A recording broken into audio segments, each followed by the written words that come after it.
Even in such a fantastic world, there are stories of legend, whispers in the wind of elusive, remarkable creatures.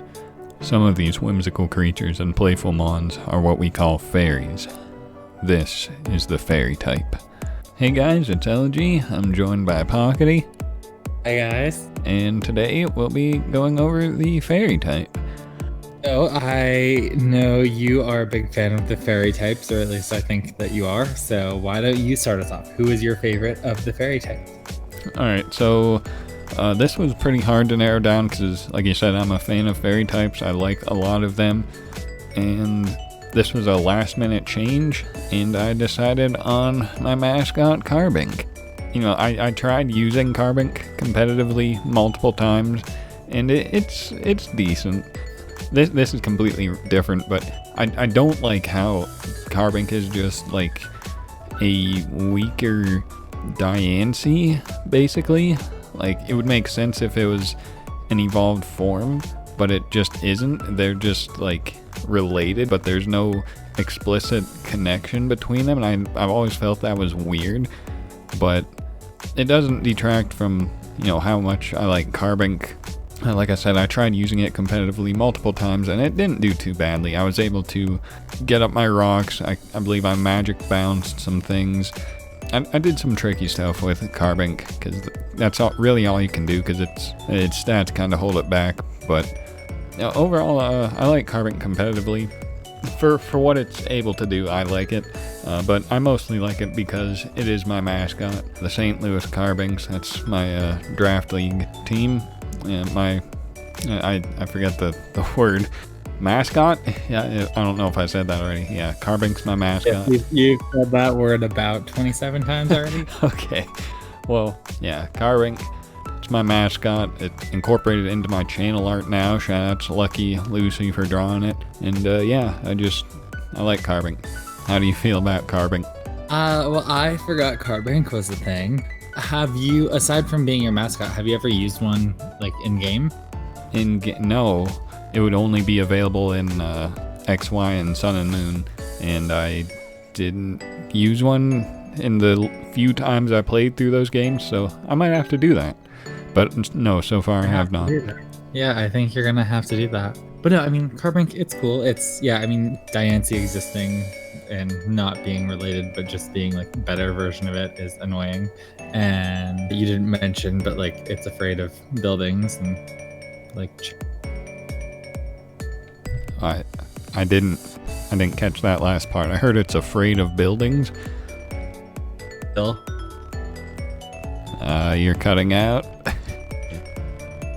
No, I was trying to make a joke that it is afraid of steel things.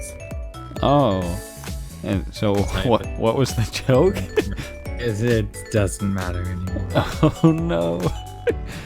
Yeah, no, I mean, Carbink, it's kind of cool. I used one, I think, a little bit in I think my first play, until I evolved Floette, and then I did not use Carbink anymore. Okay. So, how about you? What is your favorite fairy type Pokemon? Well, I thought this was the one that we might have had. Mine is Sylveon. I mean, everyone always loves evolutions. At first, I didn't like Sylveon at all. I was so Team Florges and was annoyed that like Sylveon was getting more hype. And that was like, even, I don't know if there was a time that you couldn't have the hidden ability or you couldn't have Hyper. Once that happened, then obviously Sylveon was infinitely better. But Sylveon was always getting more hype than Florges, and it bothered me. And then I started using it. I used it a little bit before I had it in a draft league, but then I had it in draft league, and oh my goodness, it's just kind of like another, perfect mon for me and for my style. It just wrecked so many things. It was Kill Leader the one season, I believe. I just sit behind subs and people don't know how thick it is, and you're just like, yeah, no, mine to infinity and beyond. Hyper voice, and it doesn't, at that point you get so bulked up or so calm mind up, not bulk up, that doesn't even matter if you send in Toxapex, like anything, you'll get 2-shot and you don't have 2 mons. A hyper voice, those crazy levels. It's pretty cool. I like it's shiny as well, which is not true for any evolutions. I only think two of them. Obviously, the other being Umbreon, because everyone knows that has a cool form. So yeah, that's another cool reason to support Sylveon. So what do you think of Sylveon? Well, it was kind of identical what you said. I used to not dislike it, but I never really liked it for the longest time because I was team Florges.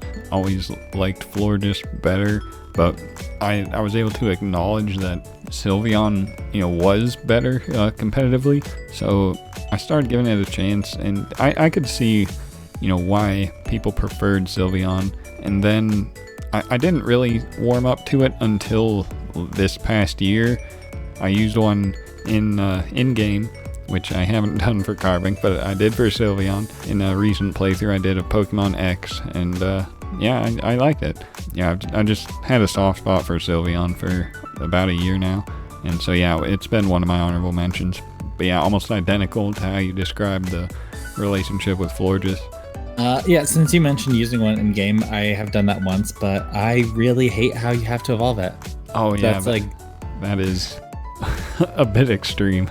Like, let it just be like a friendship and with a fairy move, or like just make a new stone. Let it be a shiny stone. I don't like that at all. But that's my only negative thing about it. So you mentioned Sylveon was one of your honorable mentions.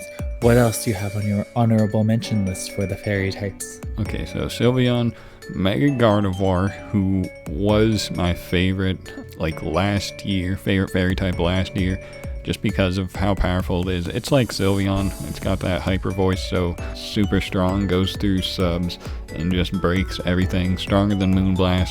And yeah, it's like 165 special attack, Calm Mind. Plus it's got Psychic, so it can hit the poison types that resist Fairy. And it's also got Focus Blast, hit the Steel types that resist both of those. So yeah, Mega Gardevoir. I really liked it. Also in my honorable mentions was Tapu Fini, who I concluded is my favorite of the Tapus. My favorite of the Tapus was changing throughout the entire 7th generation, but at the end of the generation I concluded Fini was my favorite. So yep, honorable mention for Fini because yeah, it's best Tapu. Maybe not best, but my favorite anyway. What about you? I do start with this. Well, we're halfway through now. So just a heads up, I'm going to stop listing as many honorable mentions, just because there will be things implied that were my favorites and other things. But for the fairy types, I just said the Tapus, because I think they're all cool. I did actually put them in the order that I like them. And you said your favorite was Fini? Yes. So that is my least favorite. So no, for me it is Bulu, Coco, Lele, Fini. Fini and Lele are definitely like the lower two. Bulu and Coco are the better two, but I like them all. I felt like the story in Sun, Moon, Ultra Sun, Ultra Moon like really got them all involved in like even just that like little cutscene of like, oh, they're gonna be fighting with the Ultra Beasts, Kahunas against the Ultra Beasts, yeah. And like those are just cool moments. I have to give all of the Tapus an honorable mention because they're all cool. Okay. Yeah, I like all of them too. But yeah, Fini was my favorite, so. Alright, so what else do you have to say about the fairy type? Well, during 6th gen, when they announced this new type was coming, like I didn't know what to expect, and when they finally announced it would be fairy and a lot of old Pokemon were becoming fairy types, it was pretty epic, I thought. Then they revealed that it would, trump Dragon. So now Dragon went from like undisputed top dog to now it actually is in check by this new type, which now has no immunities and almost is as dominant as Dragon used to be, which I think is funny that like Dragon's replacement was something that was just meant to check it competitively wise. Casual, like non-competitively, I like a lot of fairy types. I think it's cute, and it's also got that like mythological, like kind of lore fairy tales and stuff. I like the fairy type. How do you feel about it? I like it, not as much as you. I like some of the old mons who are kind of like, oh, they're not really like normal, they're weird, and yet they were just normal types before, and then they got the fairy type as well, which is like alien-y type. So carbon obviously, and like seems kind of like an alien, like a meteorite thing. But then like the Jigglypuff, Clefairy families, and like they're just weird things. But it just dawned on me going back to honorable mentions. You did not mention Granbull. Oh, well, I had too mmany honorable mentions already, I felt, because I had Sylveon, Feeny, and Mega Gardevoir, but Granbull is an honorable mention, so... Okay, it needed to be mentioned, because it was franchised. Yeah. Anyways, so Fairy type, it's cool. I also like that it, like, made some older types, like it affected things other than just Dragon who needed a check, but like, hey, Steel type, we're gonna let your offensive moves actually do a thing. Hey, Poison type, we're gonna give you a buff because you need it. I agree, yeah. Is that all you had to say about fairy types? I have nothing else to say about the fairy types. I have said all of the things about the fairy types. I believe I've said all I had to say also, so that will conclude day 7 of the 12 days of Pokemon types. So look forward to day 8. I'm Elogee. I'm Poketie. And we will see you then.